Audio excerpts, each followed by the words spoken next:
Welcome back to Norm's Mini EVs, and let's fix our next ride.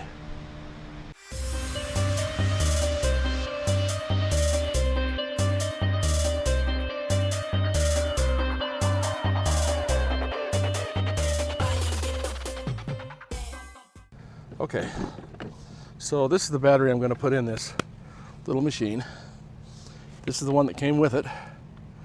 This one is a 7 amp hour battery, which lasts about 20 minutes maybe out on the street, or when you're going out in the grass and climbing a little bit of hills. It's going to die pretty quick.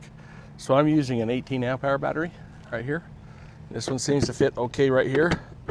I am going to have to do a little bit of modifying inside so the battery will lay flat, and then I'm going to put a strap over the top to hold it in so it doesn't slop all over. And we will get back to you in just a minute.